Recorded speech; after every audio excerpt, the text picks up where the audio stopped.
थोड़ा और आगे आपका दोस्त कहता है वो आपके ग्रुप को लीड कर रहा है और जैसे ही आप जंगल से बाहर निकलते हैं आपकी फ्लैशलाइट एक लंबे चेन लिंक बार जिसके शीर्ष पर कांटेदार तार है उसको रोशन करती है। हम इसे कैसे पार करेंगे? आपके दोस्तों में से कहता है, जिसका जवाब ग्रुप लीडर के पास है। वो अपनी फ्लैशलाइट को कई गज दूर एक बड़े देवदार पेड़ पर इंगित करता है जो इस बाड़ पर गिरा है, एक पुल का निर्माण करते हुए जिस पर चल के आप इस बाड़ को पार कर सकते हैं। आप और आपके दोस्तों का पूरा ग्रुप इस गिरे हुए पेड़ पर चढ़ के ऊंचे बाड़ की दूसरी तरफ छलांग लगाते हैं। अपने कपड़े साफ करने के बाद आप अपने ग्रुप सहित क्लियरिंग में आगे बढ़ते हैं जब तक कि रेल की पुरानी पटरियां नहीं आ जाती हैं, जिन पर या तो जंग लग गया है या फिर कुछ समय से इनका उपयोग नहीं किया गया। अच्छा, आपके अधिक अविश्वसनीय दोस्तों में से एक पूछता है, यहाँ क्या होगा? ग्रुप लीडर कहता है कि यदि हम भाग्यशाली हुए तो हम इसे देखेंगे। क्या देखेंगे? Ghost light.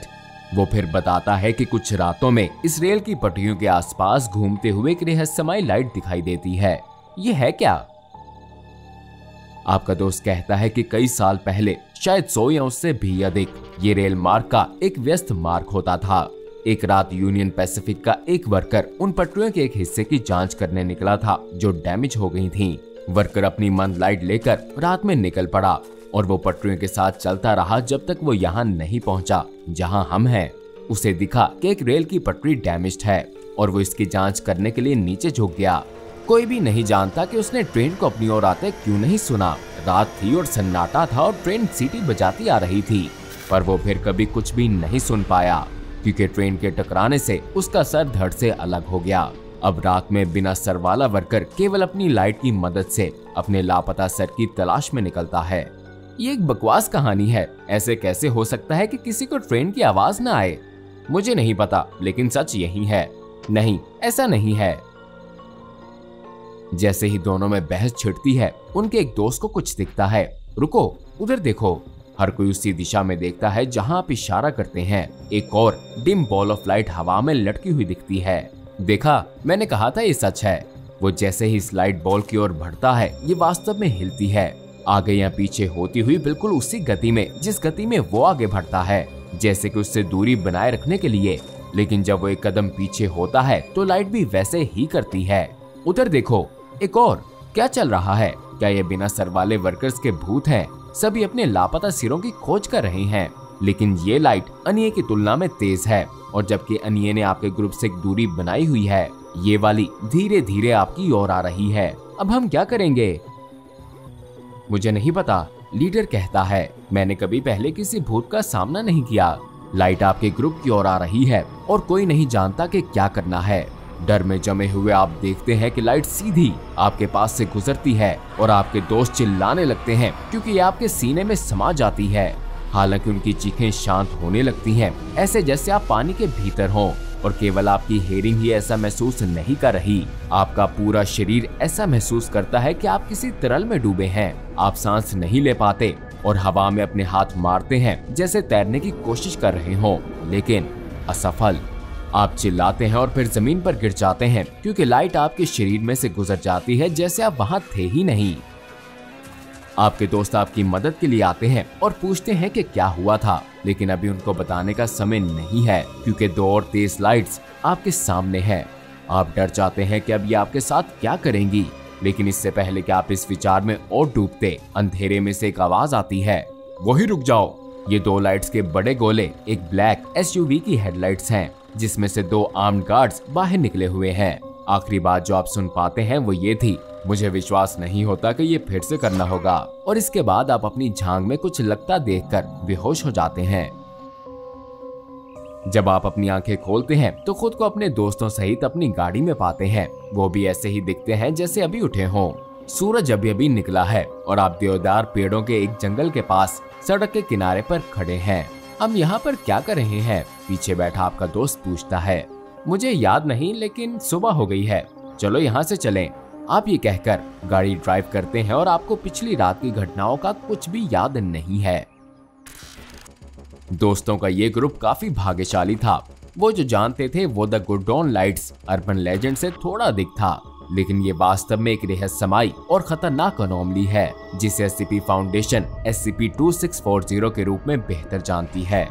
SCP-2640 एक अस्थायी अनोमली है जो अरकानसास गुडॉन शहर के पास 5000 स्क्वायर मीटर क्षेत्र में पाई जाती है। ये क्षेत्र घने देवदार के पेड़ों से ढका हुआ है। इसके भीतर पाया जाने वाला एकमात्र मानव निर्मित वस्तु रेल की पटरियां हैं जो इस क्षेत्र को बाइसेक्ट करती हैं। SCP-2640 के भीतर सबसे अधिक रुचि इसके अंदर प्रकट होने वाली अजीब एंटिटीज हैं। SCP-2640-1 ये entities floating orbs of light हैं जो अकेली या ग्रुप के रूप में प्रकट होने की क्षमता रखती हैं। हालांकि एक ही समय में इन्हें 12 से ज्यादा प्रकट होते नहीं देखा गया। इनकी लाइट इंटेंसिटी में भिन्न होगी, 75 से लेकर 450 लक्स के बीच, जो लगभग स्टैंडर्ड लाइट बल्ब्स द्वारा लाइट उत्पादित करने की सीमा के बराबर है। और इनका रंग हमेशा ब्लूइश व्हाइट होगा। लाइट्स को आमतौर पर SCP-2640 के भीतर धीरे धीरे ट्रेवल करते देखा जाता है, हालांकि कभी कभी बहुत तेजी से आगे बढ़ते हुए भी, जिसमें सबसे तेज को 60 किलोमीटर प्रति घंटे की गति से ट्रेवल करते मापा गया था। एंटिटीज की चमक और उनके व्यवहार के बीच एक संबंध भी है। 150 लक्स से कम मापे जाने वाली मनुष्यों के साथ संपर्क नहीं करेगी, बल्कि हर समय सबसे पास वाले ऑब्जर्वर से कम 20 मीटर की दूरी बनाए रखेगी। एंटिटी के करीब जाने के प्रयास में एंटिटी भी उसी गति से दूर हो जाएगी, हर समय ये सुनिश्चित करते हुए कि कम से कम दूरी 20 मीटर की ही रहे। स्केल के विपरीत छोर पर जो 450 लक्स के करीब है, वो बहुत एक्टिव होती हैं और मनुष्यों की ओर बढ़ेंगी, यहाँ तक के संपर्क भी करेंगी। कुछ इवेंट्स में उज्ज्वल SCP-2640-1 एंटिटीज वास्तव में ठोस वस्तुओं से गुजर जाएंगी, लोगों सहित, जिससे इसमें शामिल व्यक्ति को बहुत ही अजीब अनुभूति होती है। जब भी ऐसा हुआ तो सब्जेक्ट ने इसे तरल में डूबा हुआ या स्विमिंग पूल में तैरने के रूप में वर्णित किया है, लेकिन इसके बावजूद भी उनके बाहरी शरीर में कोई परिवर्तन नहीं हुआ।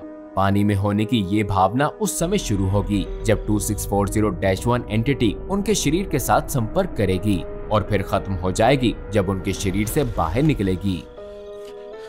SCP-2640-1 एंटिटीज SCP-2640 क्षेत्र से बंधी हुई दिखाई देती हैं और कोई भी जो सीमाओं के पास आती है वो धीरे धीरे मंद होकर पूरी तरह से गायब हो जाएगी।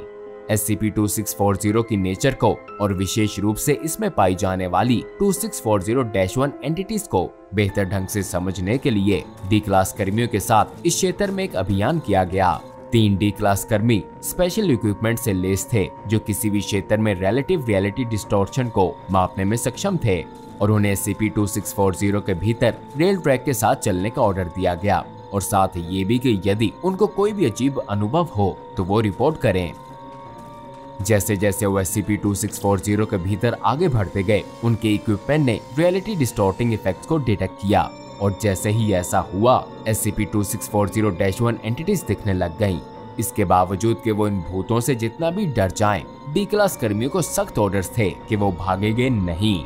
एक 2640-1 जो स्केल के उज्जवल छोर पर था, डी क्लास में से एक की ओर आया और उसके शरीर में से होकर गुजरा, जिससे उसे पानी के अंदर होने की अनुभूति का अनुभव हुआ और चूंकि वो तैरने में असमर्थ था, उसे ऐसा लगा कि वो डूब जाएगा। एंटिटी उसके माध्यम से बिना किसी हिंसक रूप से गुजरी और उसे कोई चोट नहीं लगी, कम से कम शारीरिक चोट नहीं लगी। इस टेस्ट के बाद और क्षेत्र में पाए गए हाई रियलिटी डिस्टॉर्टिंग प्रभावों को देखते हुए रिसर्चर डॉक्टर कॉनर्स द्वारा ये सिद्धांत दिया गया कि SCP-2640 ग्रह पर सबसे शक्तिशाली अस्थायी एनोमलीज में से एक है। उनकी रिपोर्ट इस परिकल्पना पर आगे ये कहती है कि SCP-2640-1 वास्तव में एक और समय अवधि से जीवन रूप है जिसे हम इस एनोमली द्वारा देख सकते हैं, लेकिन फिर भी इसे इंटरेक्ट नहीं कर सकते क्योंकि ऐसा ना हो कि कहीं हम इस समय या स्पेस कॉन्टिनम के लिए इरिपेरेबल डैमेज का कारण बन जाएं। डॉक्टर कॉर्नर्स ने ये भी नोट किया कि SCP-2640 का क्षेत्र धीरे धीरे बढ़ता हुआ प्रतीत होता है और कई ज़ैंक एनास्टेस्कोस कांस्टेंट टेम्पोरल सिंक्स या एग्जैक्ट्स की स्थापना को और अधिक फैलाने से रोकने के लिए अधिकृत किया गया था। और ये एक अच्छी बात थी कि एग्जैक्ट्स इंस्टॉल किए गए थे क्योंकि जल्दी ही एक ऐसी घटना हुई जिसने ये साबित कर दिया कि कितने आवश्यक थे। लेवल 3 टेक सपोर्ट स्टाफ के मेंबर टोनी हारग्रोव की डीब्रीफिंग में SCP फाउंडेशन ने SCP-2640 की वास्तविक प्रकृति के बारे में एक हॉरिफाइंग रियलिटी जानी। मिस्टर हारग्रोव ने बताया कि क्षेत्र से एक बड़े टोर्नेडो के गुजरने के बाद फाउंडेशन एसेट के हुए नुकसान का आंकलन करने के लिए उन्हें SCP-2640 में भेजा गया। उन्होंने बताया कि साइट पर बिजली अब भी चल रही थी, लेकिन एग्जैक्ट्स में से खराब हो गया और उसे बदलने की जरूरत थी। इसलिए एक मेंटेनेंस टीम को साइट पर एक स्पेयर को इंस्टॉल करने के लिए भेजा गया। जैसे ही मेंटेनेंस टीम उस क्षेत्र में पहुंची जहां एग्जैक्ट्स अब काम नहीं कर रहा था, उन्होंने बताया कि यहाँ 2640-1 की कई इंस्टेंसेस हैं, इतनी अधिक कि उन्होंने पहले नहीं देखी थी और सामान्य से ब्राइटर इंस्टेंसेस की उच्च कंसंट्रेशन थी। इस रिपोर्ट के तुरंत बाद हारग्रोव का मेंटेनेंस टीम से संपर्क टूट गया और उसने खुद इसकी जांच करने का फैसला किया। जैसे ही वो SCP-2640 क्षेत्र में गया, उसने पहले कभी ना देखने वाला दृश्य देखा। सामान्य से कुछ अधिक 2640-1 की इंस्टेंसेस नहीं थी, बल्कि ये सैकड़ों, शायद हजारों होंगे जो उसकी चारों ओर तैर रहे थे। ये इतने सारे थे कि पूरा आकाश रोशन था और उसे फ्लैशलाइट की कोई जरूरत नहीं थी। हारग्रोव ने भी उसी रेलरोड ट्रैक्स का अनुसरण किया जैसा कि मेंटेनेंस टीम ने किया था और कई 100 मीटर चलने के बाद उसे पटरियों के बगल में पड़े कीचड़ में कुछ दिखा। ये रिप्लेसमेंट टेम्पोरल सिंक था जिसे वो इंस्टॉल करने वाले थे और इस पर खून लगा था। उसने ये पाया कि मशीन पर केवल खून ही नहीं था, बल्कि इसने उसके चारों ओर जमीन को भी ढका हुआ था, जिसके बाद उसे कुछ और भी दिखा, अपनी और एक SCP-2640-1 इंस्टेंस। लेकिन ये कुछ अजीब था। उसने बताया, मुझे याद नहीं कि मैंने पहली बार इसे कैसे देखा था। लाइट के ठीक पीछे एक ऐसा स्पॉट था जहां बारिश नहीं थी, ऐसे जैसे कि वहां कोई इनविजिबल चीज थी हर लाइट के पीछे। और फिर जब मैंने उसे देखा, उसके बाद मैं इसे कभी नहीं भूल सकता। हारग्रोव जीव से पीछे हटने की कोशिश करता हुआ पटरियों के बगल में एक खाई में गिर गया, एग्जैक्ट्स को अपनी बाहों में जोर से पकड़ते हुए, क्योंकि जीव उसकी ओर तैरता हुआ प्रतीत होता था। खाई में लेटे हुए वो ये महसूस कर रहा था कि 2640-1 इंस्टेंस केवल रैंडमली नहीं चल रही, बल्कि ये उसकी खोज कर रही है। वॉइड के रूप में जहां बारिश उसके ऊपर से गायब हो रही थी, वो हवा के माध्यम से गुजरी। उसने जितना हो सके एक ही जगह पर रहने की कोशिश की, एग्जैक्ट्स को जोर से पकड़ते हुए। SCP-2640-1 इंस्टेंस पलटी और एक चक्कर लगाकर एक शार्क के रूप में जो अपने शिकार की तलाश कर रही थी, पेड़ों में चली गई। उस समय हारग्रोव जान गया था कि SCP-2640-1 एंटिटीज वो नहीं है जो फाउंडेशन सोचती है कि वो हैं। ये केवल सुंदर लाइट ऑफ बॉल्स नहीं है जो अंधेरे में झूमते घूमते रहते हैं। ये कुछ और ही थे, कुछ भयानक, बहुत खतरनाक। वो भी ये जान गया था कि उसकी मेंटेनेंस टीम अब कभी नहीं मिलेगी। ये सोचते हुए ही जिस खाई में वो था, वो पानी और खून के मिश्रण से भरने लग गई। SCP-2640-1 उसको तलाश कर रहे थे और उनको वो नहीं मिल रहा था। हारग्रोव जानता था कि उसे क्या करना है। वो खाई से रिंगा। जब भी कोई 2640-1 उसके पास आती, वो अपनी सांस रोक लेता जब तक वो वहाँ से चली न जाए। उसे इस थोड़ी सी दूरी को पूरा करने में कई घंटे लग गए, जहाँ वो पेट के बल पानी और कीचड़ में से रेंगता हुआ उस स्थान पर पहुँच गया जहाँ डैमेज एग्जैक्ट्स थे। वो नया टेम्पोरल सिंक ऑनलाइन प्राप्त करने में सक्षम रहा और जैसे ही उसने इसको ऑन किया तो 2640-1 की लाइट्स धीरे धीरे मंद होती गईं और फिर गायब हो गईं। 4 फाउंडेशन कर्मियों की मौत जो मेंटेनेंस टीम में थे, साथ ही साथ 6 अन्य नागरिक जिनको मारा गया था। इसका जिम्मेदार टोर्नेडो को ठहराया जाना और मिस्टर हारग्रोव के अनुरोध कि उन्हें क्लास बी एमनेस्टिक्स रीअसाइनमेंट के साथ एक नए स्थान पर भेज दिया जाए, ये दोनों अभी पेंडिंग अप्रूवल में है। SCP-2640 में चलने वाली रेल को बंद कर दिया गया और नागरिकों को इस क्षेत्र में आने से रोकने के लिए 3 मीटर लंबा इलेक्ट्रिक बाड़ भी लगाया गया। SCP-2640 के प्रसार को रोकने के लिए आसपास के क्षेत्र में 8 सैंक एनास्टास्कोस कांस्टेंट टेम्पोरल लिंक्स को लगाया गया है और एक subterranean miniaturised pressurised water reactor को भी बिजली प्रदान करने के लिए इंस्टॉल किया गया है। डिसइंफॉर्मेशन ब्यूरो इस धारणा को आगे बढ़ाने के लिए कि SCP-2640-1 लाइट्स एक अर्बन लेजेंड के अलावा और कुछ भी नहीं है, अपनी कैंपेन चला रही है और किसी भी नागरिक को जो इसे देखता है क्लास बी एमनेस्टिक्स दिया जाता है ताकि ये यूक्लिड क्लास एनोमली एक सीक्रेट ही रहे। SCP-2640 का वास्तविक स्वरूप क्या है और महत्वपूर्ण ये है कि SCP-2640-1 का भी क्या ये ब्रीच ऑफ रियलिटी अतीत की एक झलक है जब ये सारा क्षेत्र एक विशाल प्राचीन महासागर होता था, या फिर भविष्य की एक झलक जब महासागर एक बार फिर से यहाँ आ जाएगा। कोई फर्क नहीं पड़ता कि इसका उत्तर क्या है, वास्तविकता तो ये है कि यहाँ पर कुछ है। कुछ ऐसा जो समय के पर्दे को तोड़कर यहाँ आकर हमें अपना शिकार बनाने में कामयाब हुआ है। अब जाइए और जाकर डॉक्टर बॉब की फाइल्स में से SCP-4434 एंगुलर फिश देखें, एक और अनोमली जिसे अपने शिकार को फुसलाने की एक बहुत ही आकर्षक तकनीक आती है। और हाँ, इस वीडियो को लाइक और अपने दोस्तों के साथ शेयर करना ना भूलिएगा। हम जल्द ही एक और खतरनाक अनोमली के साथ आपसे मिलते हैं।